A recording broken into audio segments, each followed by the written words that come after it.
Oi gente, Paula aqui, pra falar de quê? De poliglotices.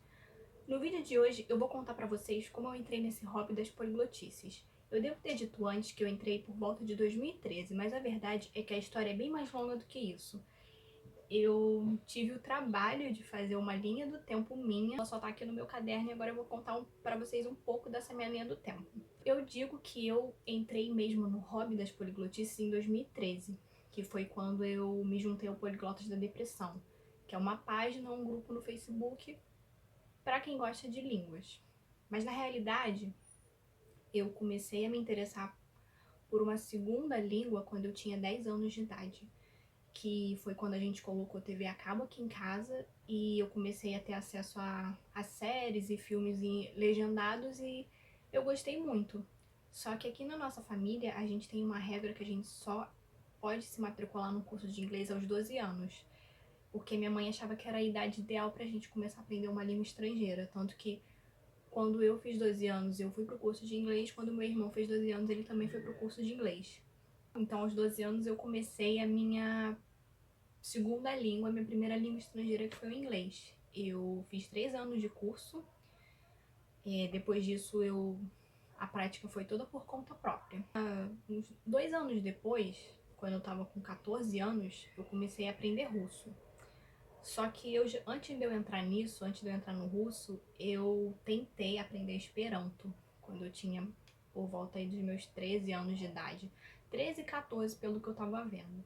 Mas entre o inglês e o russo teve essa tentativa de aprender Esperanto. Eu acho que também teve uma tentativa de aprender francês, só que eu não consegui achar nada que provasse isso. Então, a única língua assim que eu sei que eu me interessei nesse meio tempo foi o Esperanto, né? Porque eu sou kardecista, então eu lembro que a minha mãe falava e tudo mais, que tinha aquela coisa de aprender o Esperanto, porque o Esperanto era uma língua neutra, era uma língua que era para ser usada para comunicação de todos e não sei o que, não sei o que, e aí eu achei interessante e resolvi aprender um pouquinho de Esperanto. Só que aí o russo chegou, né? Porque foi bem pertinho, então aí o russo chegou e acabou, ele virou assim o centro das atenções, né? E aí com 14 anos eu comecei a aprender russo, eu comecei a aprender por causa da música, e eu sempre aprendi sozinha, e o resto é história. Em 2007 eu comecei a aprender russo e fiquei só no russo. Eu sei que em 2008 eu conheci a língua tártara, que é uma língua que é falada na República do Tartaristão, que fica na Rússia. Isso também foi o ano que eu conheci o Uzbek, a língua Uzbek e a música Uzbek.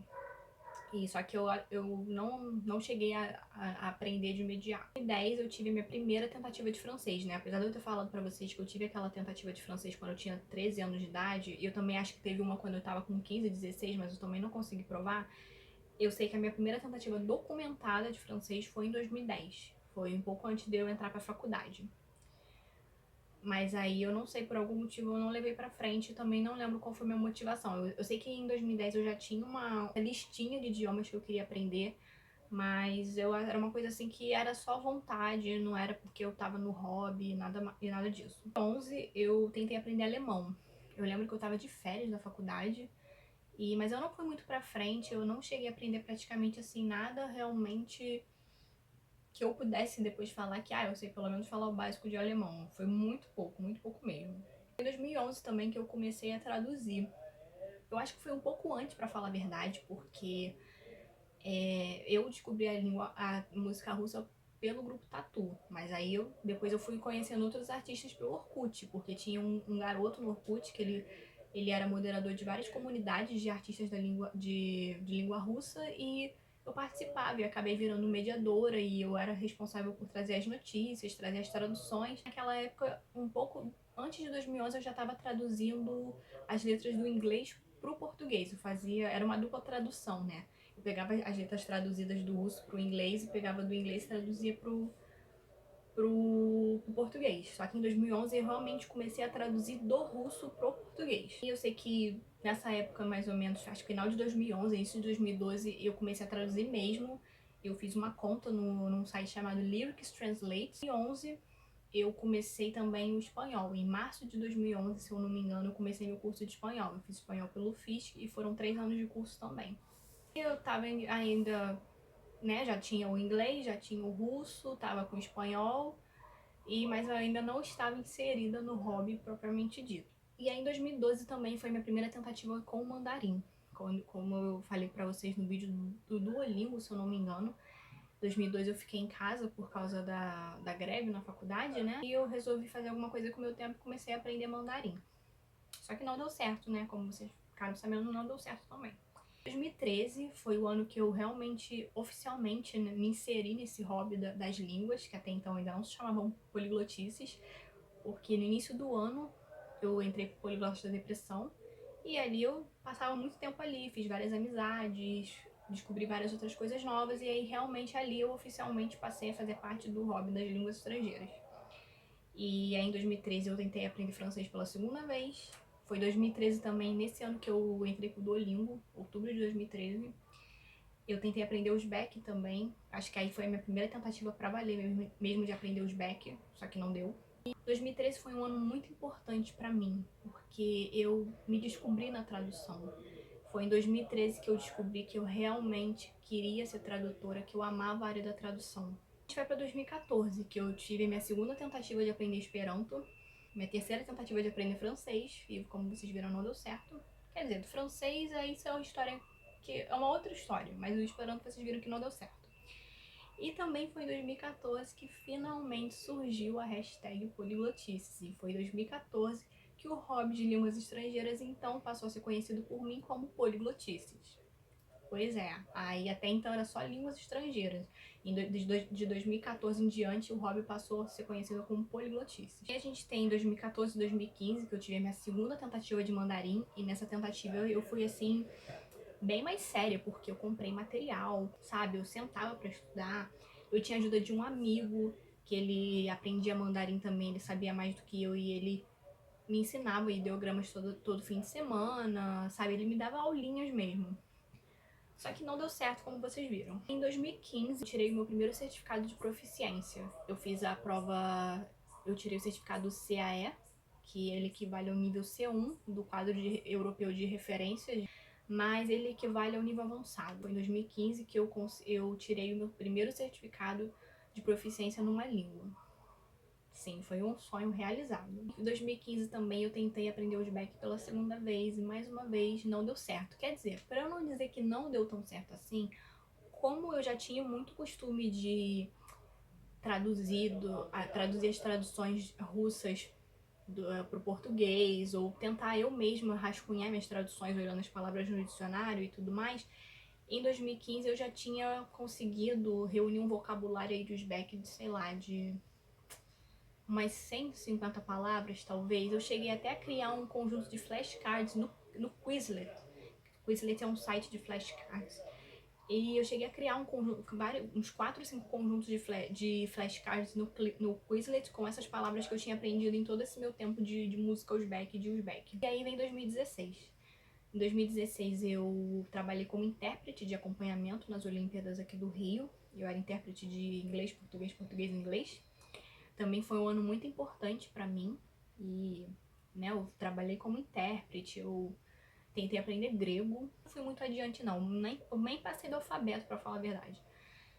E também como eu disse, foi um ano importante porque eu fiz o meu primeiro intercâmbio.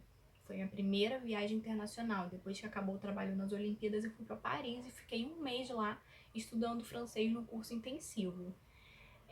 Quando eu voltei, eu não cheguei a praticar, eu parei de praticar o francês, mas eu ainda, sabe, eu ainda sei bastante coisa, eu ainda consigo ler, volta e meia eu uso o francês em outras coisas. Eu cheguei também a aprender francês depois disso, a estudar um pouquinho de francês, mas no momento o francês é uma língua assim que tá meio parado. Em 2016 também, eu esqueci de falar, no início de 2016 eu comecei minha pós em tradução.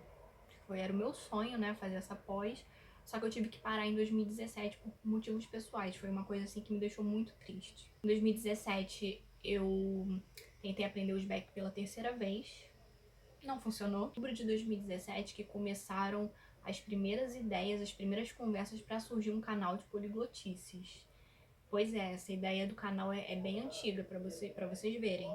Nossa, bem antiga é exagero. Mas ela já tava há um tempo aí no ar, entendeu? Não foi uma coisa assim de uma decisão assim de quarentena, quer saber? Hoje, enésimo dia da quarentena, eu vou criar um canal no YouTube. Não, foi uma coisa que uma ideia que já tava, sabe, cozinhando há bastante tempo, só precisava tomar coragem para colocá-la em prática. E eu finalmente tomei a coragem. 2018, o hobby já começou a ficar mais devagar. Em 2018 eu consegui meu segundo certificado de proficiência. Eu fiz a prova TERCAI, que é o certificado de proficiência da língua russa. Eu peguei nível B2, e nível B2 seria um intermediário avançado. Eu fiz em abril de 2018. Eu fiquei muito feliz porque também era um sonho. Em 2018 também eu comecei a fazer vídeos de poliglotices no Face. Eu comecei com um vídeo super longo contando a minha experiência com o TERCAI, mas ali eu acabei fazendo vários vídeos. Eu fiz uma série contando a minha história com russo. Eu fazia vídeo dos eventos de poliglotices que eu ia, de quando eu comprei meu primeiro Talkovo Slavar. Talkovo Slavar é um dicionário russo-russo. Sabe, eu fazia vários vídeos assim para falar pros meus amigos, pra minha família, dos meus pequenos feitos de poliglotices, né? Pra vocês verem que ali eu já tava começando a me preparar pra falar na frente da câmera e tudo mais, ó. Em 2018, né, eu consegui retomar a pós. Agora eu tô na reta final, eu já fiz TCC, já fiz prova final, só tô esperando as notas agora pra poder ver se eu passei, pra eu poder pedir certificado. Mas é uma coisa que eu também, mais um ciclo da minha vida que eu tô fechando, que bom. É aquilo, né, nem tudo são flores na nossa história. Mais ou menos final de setembro de 2018, eu entrei numa espécie de crise profissional. Eu comecei a ficar muito mal. Eu não queria saber mais das coisas que eu gostava, sabe? Eu não queria mais poliglotar. Eu não tava ligando tanto assim pra tradução. Eu parei de usar minha hashtag porque eu fiquei de um jeito que era como se a pessoa que ama tanto línguas é como se ela fosse uma outra pessoa. E só que eu demorei um tempo para reconhecer isso, e aí em dezembro de 2018 eu fiz um textão no Face e falei que eu tava entrando no hiato indeterminado das poliglotices. Assim, engraçado que eu conversava com algumas pessoas sobre isso e elas simplesmente falavam: ah, você enjoou, você cansou disso, você já tá muito tempo fazendo isso, você quer fazer outras coisas, ah, sua hashtag, você cresceu, essa hashtag não combina mais, eu não sei o que. Só que na verdade era muito mais do que isso, né? Eu lembro que eu cheguei a procurar ajuda psicológica porque não era normal, sabe? Como é que uma coisa que tá presente na minha vida há tanto tempo, como é que ela simplesmente... Eu crio sei lá, uma espécie de aversão por ela. Isso não existe, isso não é normal. Foi aí que eu vi que tinha alguma coisa que não tava legal em mim. E aí eu lembro que eu fiz lá terapia, só que não adiantou. Eu parei mesmo de usar hashtag, sabe? Eu parei de falar sempre sobre essas coisas, eu parei de estudar, parei de me interessar. E esse estado, ele durou mais ou menos até agosto de 2019. Eu ainda estava trabalhando, né, no trabalho que não estava me fazendo feliz, eu ainda estava lá, mas eu tinha começado a retomar, que foi a época que eu comecei a fazer o Buzu, que eu fiz o espanhol e francês no Buzu. E aí no final de agosto de 2019 eu já tava usando a minha hashtag de novo, já tinha coisas de poliglotices pra falar, já falava poliglotices de novo. E só sei que no início de setembro eu fui demitida. Pois é. Só que aí depois disso também eu agora tô aqui firme e forte. Que bom. E agora eu resolvi, né, finalmente criar o canal. Tô aqui me dedicando, tô adorando. Isso é mais um incentivo pra eu poliglotar, né? E é isso, eu gosto de outras coisas, tá, gente? Poliglotice não é meu único hobby na vida, não. Eu gosto de fazer outras coisas da vida também. Eu gosto de ler, gosto de ver séries, gosto de pintar meus livros de colorir. Só que esse é um hobby mais novo, um hobby de 2015. Mas eu faço outras coisas além de poliglotar, só que as poliglotices ainda continuam sendo o carro-chefe da minha vida, né? Mas é isso, foi assim que eu me inseri nesse hobby das poliglotices. Essa é a minha história com as línguas estrangeiras. Essas foram as poliglotices de hoje. Eu espero que vocês tenham gostado. E se vocês também têm essa história com as línguas, Contem nos comentários, eu vou adorar ouvir. E é aquilo, né? Porque eu esqueço de que eu tenho que falar isso também nos vídeos, né? Se você gostou do vídeo, curte. Se você não é inscrito, se inscreva. E não esqueçam de ativar as notificações para não perder nada, tá bom? Eu espero que vocês tenham gostado e até a próxima.